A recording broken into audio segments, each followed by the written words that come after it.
Hello guys, today in Dallas, Texas, there's a thunderstorm happening now. There's a thunderstorm happening. Look out for that.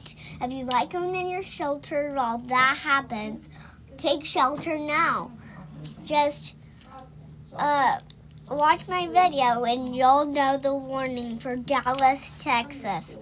It's kind of weird because Fort Worth isn't thundering, Dallas is thundering, and Texas isn't thundering. I think Dallas is the only place in Texas that's thundering.